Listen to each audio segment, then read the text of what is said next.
24 days away from the next general election, and as we get even closer to the day, questions are still being raised about the preparedness of the Independent Electoral and Boundaries Commission to deliver a free, fair and credible election. To discuss this and other pertinent issues tonight, I'm joined by trade unionist Dr. Nelly Bosire, intelligence consultant Sharon Charambos, and of course journalists Paul Wafula and Ramadan Raja. But before we begin, let's take a look at the highlights.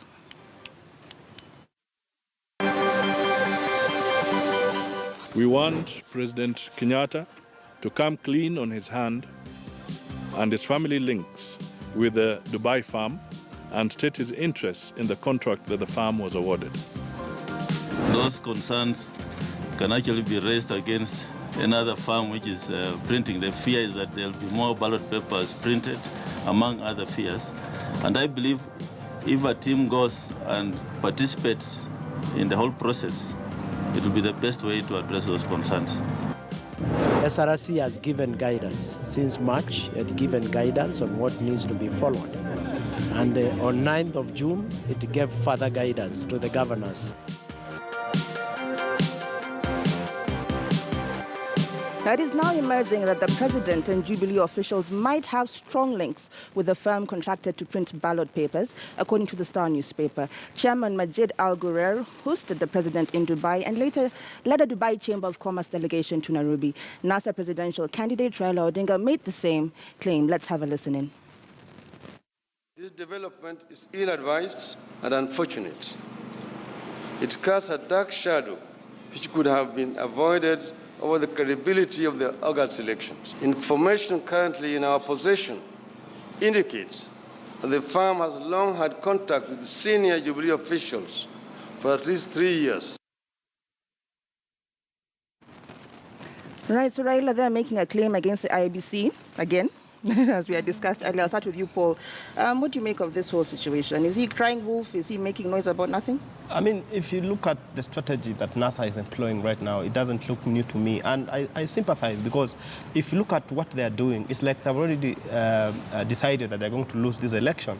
Because if they try to fight the IEBC as hard as they're doing, and then you find the credibility of the IEBC goes down. So should they be declared the winners? Will they now accept the election? So, you know, you need to guard against that kind of a possibility because the moment you are fighting on this end, you're already assuming that you're going to lose this election. So that is not a really good strategy. For me, I will be right on the ground campaigning because remember, NASA has been, or whatever it was NASA before, they have been on the streets. They have demanded changes at the IEBC. And single-handedly with those streets and tear gas, we have been able to change IEBC, even sometimes breaking the Constitution, what it really says about it. Now we have a new team in the office, and then we are back again trying to bring down the credibility of this institution. I think it's good for us to have some evidence of what we are talking about, rather than crying wolf, and then at the end of the day, we eventually don't do much. Yeah. Well, Sharon, don't you think maybe the work is not done? Maybe there are still problems with IEBC that we still need to interrogate. Yeah. Couldn't that be a possibility? Well, I think if I can quote Theodore Roosevelt, he said, do what you can with what you have. Yeah. And I think this is a situation where we are just, shy of 50 days away from the general elections. Right. We're not expecting the opposition to have an epiphany right now and to change and to say that right now they will now support the IEBC. So we have to make do with what we have. But unfortunately, what we're not seeing in the political arena, either side, is solutions. What we're seeing is a lot of finger pointing. We're not seeing a lot of solution giving. And that's a key thing that needs to be done right now. So if the opposition or any other of the parties were to come up and to say, look, you're dealing with an institution that is doing the best that it can at this given time with this given resources, and because of that, we're going to have a compromise. So what I implore, the opposition or any other party is to come up and have a solution of saying, look, we are now going to be the people. We're going to be the people who will hold the IEBC to account, given the fact that right now there's not much we can do in terms of the tendering process, in terms of the fact that they may or may not be links to the incumbent government. So what they need to be looking at is to look at their books, see at how they can leverage their position as an opposition, which is really good for democracy in that sense, that they can use that platform to bring to account the IEBC given the current challenges. Yeah. All right, so Ramadan, as Sharon says, is the IEBC doing the best that it can, given that it's known since 2013 that we're going to have an election in 2017? There's a level of under-preparedness, don't you think? In fact, elections basically won or managed through confidence and public trust. If you look at events or processes IEBC has been involved in, they have not involved even stakeholders or key players in their processes so as they can have that trust in the processes being done. If you look at this tender, the tendering process, the court nullified it in February. And they were to reopen it and retender it, which they didn't. And they never told other political players what they were doing since then. The Al Ghurair company appealed until it lost election. If you look at timing, there's something fishy. And these are questions that people must be raised. If people don't raise it, the political players themselves must raise. Elections should be on a fair, level ground. So it's just clear for IEBC, let IEBC or the company itself or Jubilee, the other players, say or declare their interest in this company. So as when you go to this election, we are not setting ground for another election which will be disputed. And that's a recipe for another instability. So for me, IEBC should explain, not Jubilee to come send Duale to start now talking about these issues. It seems Duale is working or doing a communication function of IEBC, which in the public eye, it makes it even more dicey or more, it brings more confusion. All right, but Dr. Nelly, is NASA asking the correct questions? Should they be asking about Unga and Sugar and not about IEBC? Well, I think if they didn't ask about IEBCs, when we should be surprised, because we all know that in our elections, the diciest election we always have is when we are about to re-elect. You know, when there is a sitting president who still has an opportunity to run one more term, that is always our most difficult election. Because we have a government in power that is determined to stay in power. They have access to state machinery. They can do whatever they want. So when they have questions, which even us sitting here, the public, we don't know what's right and what's wrong, what's true and what's not true.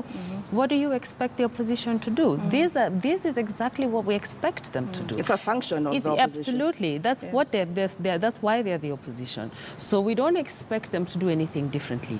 But on the other side, we saw how Chebukati and team came in. They were already time-barred from the outset for many things. So even if they needed to do institutional review, so as to then make the situation, the public have more trust in them, they didn't get to have that opportunity. So at this point, I agree with them. We've got to make do with what we have. Right, but staying with matters IEBC, the ballot paper printing tender has caused political tension that is threatening to poison the atmosphere ahead of the August 8th polls. NASA principals are now demanding the immediate cancellation of this tender, claiming that the president influenced the tendering process. They are calling for the resignation of IEBC CEO Ezra Chiloba.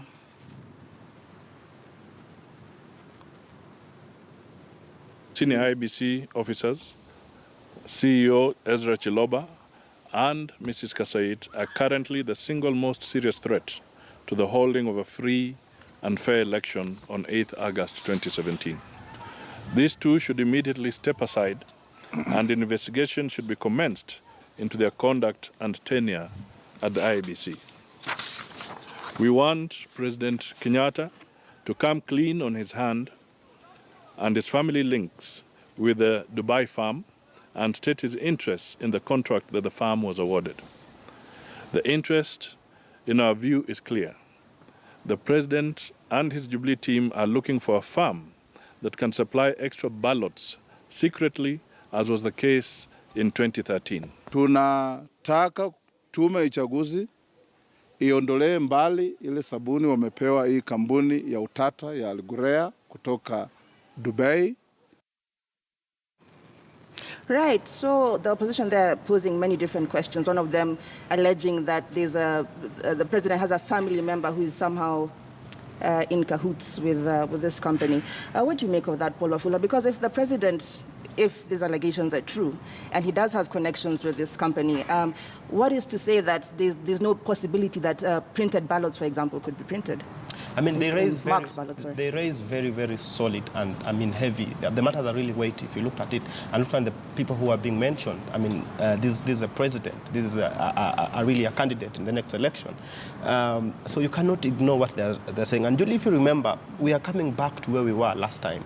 We still had a problem with a company that was awarded when we came to the 2013 election. Smith, if you remember. Usman, exactly. Yeah. We are coming exactly the same place. Then what happened? We went into a situation where we said, let's go to government to government. government tender. So are we, I mean, when the opposition is really keen on having these guys out, which is one way, what are they looking at in terms of the other thing? Are we going to be ready for the August 8th election?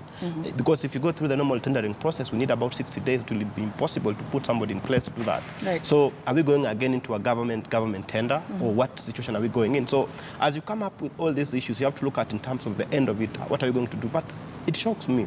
Will the president or his family be so keen on being so close to such kind of a thing? Because eventually when it comes out, it's going to be destructive. I mean, the president... The Star did report that the president actually met the owners of this company and they discussed something which we're not sure what they discussed. Having a meeting, I mean, let us be fair. I mean, having a meeting is not really equal to having a discussion about, let us give you this tender. It's just a coincidence. Those are two different things. I mean, you could meet somebody today and then tomorrow you are shocked. This person is the one who has gotten this tender. Paul, if I meet you today and tomorrow we get married, then clearly people are going to ask questions. All right, but then the question is, remember, this company has not just printed this ballot papers. It's not printing for this election. It's been doing it for the by-elections. Remember, there's some by-elections where ODM are fielding candidates at the cost, and even the Western, and they won. So are we going to disqualify those? Because, I mean, that's the question, because they did print those ballot boxes. What happened to them? What I'm saying is, let us be objective. The fact that the president might have, let us have the evidence. If true, the president family, and we've seen the names that have been thrown out, then really this is a serious issue. But the question will be, will we then be ready for the August 8th election? And what are we setting in terms of what happened before? Sharon, what's your take on this? No, I absolutely agree in the sense that, for starters, look at the timing. Yeah. These are questions that, in essence, if they were asked 6 months ago, would be relevant. You could be able to step back and step aside. But right now, we're 55 days away from the elections, if not less. Yeah? So if indeed the allegations are true, what is our alternative? What is our alternative on the back of a government where we're suffering in terms of fiscally? Yeah. Are we going to afford to postpone an election? No, but here's my problem with this, though, Sharon. The High Court nullified this very same Absolutely. tender. A procurement review board criticized the entire tendering process and called it incurably flawed. Yes. After all that, we are back with the same company, Dr. Nelly. What are we supposed to make of this?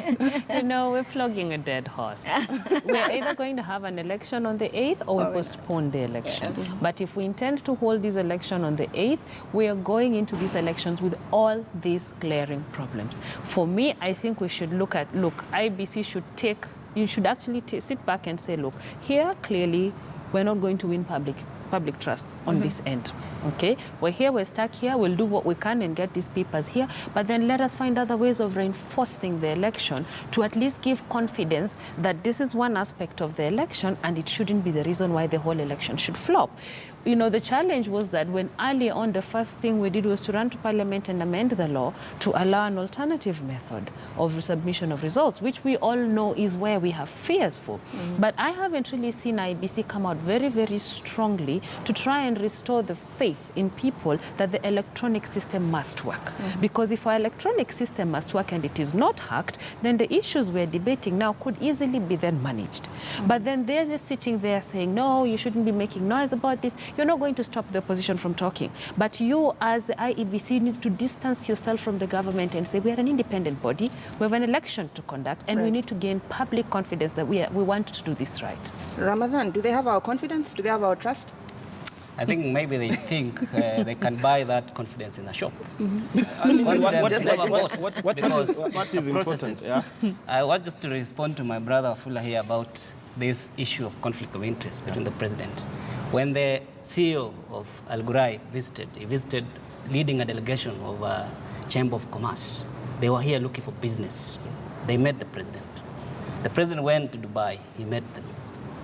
And now you want the opposition to ignore that fact, that the president is not in any way involved in this. For them, they're saying, how can the president influence procurement at IEBC? I mean, Ramadan, I totally agree with you on that note. My point may have been lost because what I'm saying is, look, having a meeting, like every other delegation that comes into this country, in terms of business, at the end of the day, they're going to head into State House. Yes. I mean, we've seen what the Chinese have done. All these guys coming from Egypt, Nigeria, they all come and go to State House, and they're getting government deals. So the fact that these ones came and they landed on the IEBC tender, that's where now the political aspect of it is. But the question is, are we able to get somebody else that will be extremely clean, that we cannot point fingers? That's the question that we are looking at. At the moment, it might be impossible because I think IBC officials wrote this script and they wanted us to head where we are now. Because in February, if they had done open tendering and people floated in bids, it could have earned the trust that people need, and we could have time to prepare for this. Right. But they wrote this script. So we are there already. Ramadan, at the moment, it is possible to continue talking about IEBC because it has today denied claims by the opposition that the ballot printing tender was single-sourced. IEBC Chair Wafula Chebukati now says that Al Ghurair Printing and Publishing LLC competed with other firms. This comes after the court directed IEBC to restart the tendering process afresh in accordance with the law for the supply and delivery of ballot papers for the election, election results, creation forms, and poll registers. So what exactly is going on? Evaluated, looked at all factors, looked at a possibility of, looked for a company which can print all the 130 million ballot papers in one factory. And it's the only company we came up with which can do that process. We didn't want to have a split tender where you have 3-4 companies printing ballot papers for elections in this country, because that is a recipe for rigging. Right, he's saying that's a recipe for rigging right there. But unfortunately, you know how people say justice needs to appear to have been done. People need to feel like there has been goodwill. With these connections to the president or people close to the president or to Jubilee even as a party, the trust is being eroded day by day. So even as he tries to explain the tendering process, which Procurement Review Board has already said was incurably flawed, how are we supposed to proceed to this election, Wafula, having any kind of confidence in the process? I mean, I want to disagree with him when he says that this is the only company in the world that can be able to print 130 million. I mean, we have had elections, even in Africa. This year we have had so many elections that have not been printed by this company. Right. So saying that is really trying to push us into a corner to think that and to imagine that this is the only company that can do it, which is not right. The other thing that I'll need really to point out, Julie, is that when you are looking at an issue like procurement, and as Ramadan says, it has to appear to be really above board, right? So that is the situation we are in. But look at IEBC, where we are. I mean, these gentlemen have just come in. They're hardly 6 months. So you have thrown them into the deep end, and they have to organize their house so fast and then be able to do a credible election. Already, even by the time we were on the streets, we knew that, and we said it here before, that this election is going to have some problems because these guys they don't even know the official. They don't even know how to go about this thing. So they are fighting all these fires. My issue is why they actually insisted on having this. And then two, having Al Ghurair going through with it, they would have allowed this to go either way. And then two, the fact that the president knew that we have had a meeting with this gentleman, I mean, that is already a conflict of sort that would have been seen in the public perception. You will want to say that move aside. But the last thing that is really bad for IEBC is that IEBC and the government have appeared to be reading from some script in everything. That the government, one, it's pushing IEBC agenda. IEBC agenda is turning on to the government to speak for it. So you find this independence of the IEBC is really being, the line is getting blurred. And this is where the problem is, because IEBC should be actually, at one point, just remaining IEBC. Because all through it's been the opposition on this other side, IEBC and the government on the other side. So, yeah, it's a bit of a challenge. No. I'd like to just draw upon the words that you're talking about. You know, it's supposed to be independent, but we forget that we're very young. We're a very young democracy, right? And then there's also the incumbency. You have to realize that the person, the state, the party that is at play is the one that runs the machinery, right? They do have a lot of say, like you mentioned earlier, about meeting certain people. Now, and I feel we should not be myopic in terms of our discussions. We're dealing with something that is, not something that we can influence over. We're dealing with a situation that has already happened. Yes, we can petition. Yes, we can say that this is not the case, but it is the case. So what are we doing moving forward? And I feel that a lot of the conversations tend to stick to a very static point of view, but we need to be dynamic in our thinking. And I implore, all the other political analysts and all the other people in this space to look beyond this measure. How can we now create accountability? I am so sure that there are more than one ways of ensuring accountability for the IEBC, with the opposition, by virtue of it being an opposition, being the key person to hold the government, the IEBC, and us as the populace to hold them accountable. So we need to stop being myopic in the sense that we need to look look at other avenues of holding this specific situation under accountability. We need to magnify on it and to give them no opportunity whatsoever. If we think that there are links, if we allege that there are links to the presidency, isn't that what the opposition is trying to do? So no, so there is the showing the light on it. There's putting the limelight on it, and then there's offering a solution.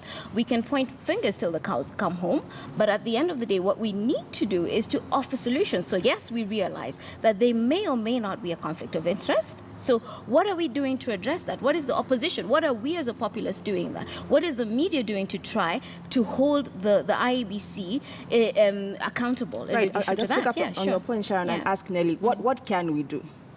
As a nation, maybe even as a people, what can we do to solve this dilemma? You know, I think the first thing that IEBC, to demonstrate independence, should have forcefully come out and say, yes, we admit this does not look right. It is, you know, it really just takes the complaints down by half. Because if I'm complaining to you and you're refusing to acknowledge my complaint, but you keep wanting to, you know, push it aside, tell me, why didn't you say then, why didn't you do what, I'm not helping. The first thing IEBC would have said, look, can all the partners come to the table? We're in this mess, it has happened. This is the situation. What is the way forward that is acceptable to everybody? And as I keep going back again, I still say, we will come to discuss this, I'm sure, but when we talk about the electronic register, that is still another window of an explored opportunity where we can work really, really hard and say, can we use this a little bit more reliably? Right. So that whatever has happened in this tender doesn't necessarily have to impact on the entire process. My problem is that where Mr. Chebukati and his team are sitting, they're not trying. And that right there is my problem. The second thing is that they weren't pushed into office. I don't know why we keep excusing them that, you know, they just came in. They knew what they were signing up for when they went for these interviews. They fought to get these positions. When you were working so hard, what did you think? You knew you were going into a very messy house. You knew that this country's peace and stability in the month of August is going to be fully dependent on you. It is imperative that they do a whole lot more than they are doing. For me, I don't even have a problem with government. I don't have a problem with NASA. My challenge is with this organization sitting here that is fully responsible for the mess we have, in the sense that they're not taking it up and accepting it's their problem and dealing with it. Right. Ramadan, your thoughts? I think I agree with her, because you can't keep excusing them, telling us how new they are. They have been a secretariat running, which has been doing the background work before the commissioners came in. So as a part of solution, I think what IEBC should be doing is explaining how, if they insist on going with this firm, how they will secure the ballot papers when they come. So because the fear of opposition is they can bring in extra ballot papers, and we'll have the case that we had last time where we had 2 million people who turned up, voted for the president and left. I mean, so that's the fear of the opposition. Maybe they want to vote for anybody else. Yes. Let me dispute you know, this. See, that's I mean, the problem. This thing is not really about the tender. They should. I mean, let me make my point. This thing is not about the tender, because if you look at the narrative that the opposition is coming up with, what we are looking at a situation whereby they would like to have a very strong case after the election that, look, these guys have given us a road deal, because first they put in men that we did not approve.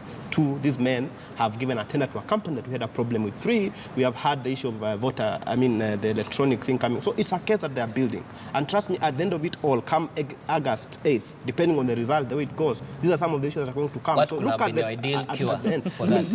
At the end of the day, I'm looking at a situation whereby we are looking at an issue for whatever it is, right? That, look, this is a tender. What do we do with it? Do we cancel it? Do we go for government-to-government tendering? What do we do today that we can be able to stop this from happening come August 8th? Well, good question. Sharon raised it as well. What do we do about this? But to just move this conversation a bit forward, President Uhuru Kenyatta now claims that politicians are out to undermine the credibility and integrity of key institutions involved in the election process, with a view to rejecting the final outcome. Consequently, a section of Jubilee leaders have distanced themselves and the Jubilee administration from the accusations made by opposition leader Raila Odinga. Any attack against the IEBC is an attack upon an important pillar that is a guardian of our democracy. We must not be chipping at its body with constant negative rhetoric that undermine its credibility in the court of public opinion.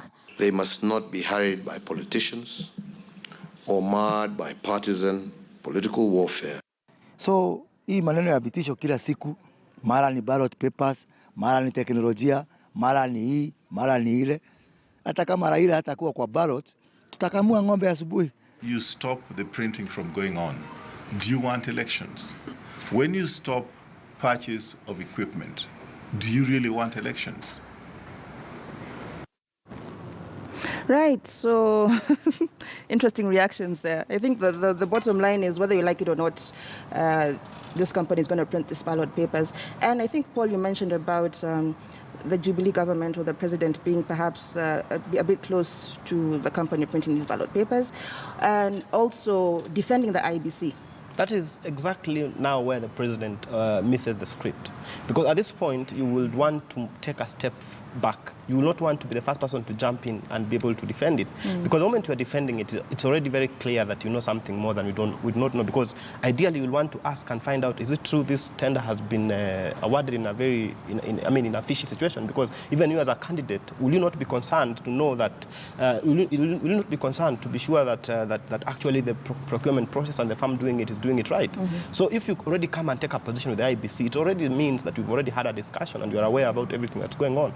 And listen, the president family has already been dragged into this thing. So you can't come and defend it. I will think that he will step back. And then Jubilee also. You see, remember these guys when they came into the country, they went to State House. So they have had a meeting with all this. So already there's blood. It's already red. So also, but President Kenyatta is the president, as well as a member of Jubilee Party, as well as a candidate in the elections. So how should he separate his personas? Like when he's meeting people maybe in a state capacity, and then the next time they around the corner they end up doing business with another independent arm of his government. Is he supposed to be like cognizant and aware of all these things at the same time?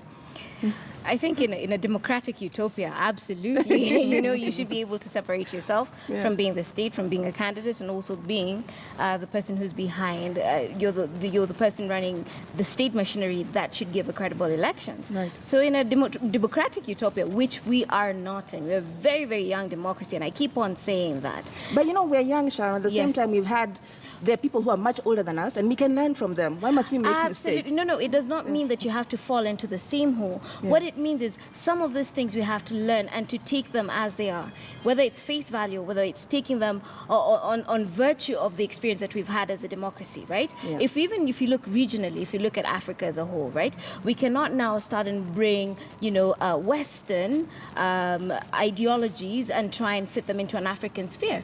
For that instance, it is very difficult to separate yourself in that aspect, especially as you have said, from being the head of state, from being an aspirant, from being the head of a political party. the head of a political party. But what it is like Nelly said, is you have to actually be able to now bring the IEBC to the fore. Let them be the people. Let them be the spokesperson. Let them be the people who are saying that, look, we acknowledge the tendering process may have had some suspect turns. However, right, we have a state that we believe will hold us to account, and an opposition that will hold us to account, so that we can deliver a credible election. And it has to be joint, and this is a point where politics has to merge way beyond the arena. Right. It has to merge. You have to have the opposition and you have to have the incumbent speaking the same language to bring credibility to the IEBC. Right. So now the incumbent is saying that the opposition leader is undermining the IEBC. But Julie, how will you talk about undermining? Yet you've met these people in State House. You see, the moment he went to Dubai, right, and had met these people at whatever there's this Khalifa something building in Dubai, where he was very sure that these people were dealing with printing. That's their business. So once you are sure that these guys are in the business of printing and they're coming to the country and the main thing they're coming to look at is a tender for printing your ballot papers, you not want them to be in State House. That is really a no-no. I mean, before even you have you accept a meeting in State House, you must know what are these people coming to discuss about. You must know when they come to this, what are they discussing, who will be in State House. Paul, before you were defending the whole thing. I'm looking at it from, you have to look at it from both sides. Yeah? You can't be one-sided. Yeah. You have to look at it and say, here's the opposition, they're wrong on this front, and even here the government is missing the point. But are they undermining the IEBC, Ramadan? I really doubt. But if you look at the zeal from which the Jubilee Brigade defends the IEBC, other political players must be worried. Because I've never seen the president or Jubilee team defend courts, even the Office of Auditor General, even Ombudsman's office. But the zeal, you find them going around IEBC and trying to be the spokespeople of the IEBC, and IEBC is quiet. It makes everyone worried. And also, in fact, if it was on my own proposal, I'll tell IEBC to delete the independent in their abbreviation. And they give us another name because they're not independent. Are they independent or not? They're not. You know, for me, I'm looking at it from just two very key points. We just had the president's family dragged into a major 5 billion scandal in the Ministry of Health just a few months ago. We haven't even forgotten. Kenyans are still bruised from that. Then comes in this very, very critical tender. The president can meet the Chinese and whoever in State House and they still award tenders to them. And that will be fine because they are a government that is implementing what their manifestos were and what they want to do. But the moment you start having a company that is coming in to decide whether you're going to be back as a president or not, you cannot. There's no way you can associate yourself and think you can get away with it. But the second thing, I honestly don't know who's advising the president. There comes a time when somebody has to know when to not talk. It is very critical. The silence would have stood him in very good stead. Right. There comes a time when somebody should know when to keep silent, but we want you to keep on talking to us because tonight we're asking you, should the IEBC cancel the ballot papers printing tender? Should the IEBC cancel the ballot paper printing tender? And just some responses from you. Tsunami Eric says, yes, the reason is because IEBC was never independent in giving the tender. Musema Ukweli says, as they usually say, IEBC isn't for anybody's.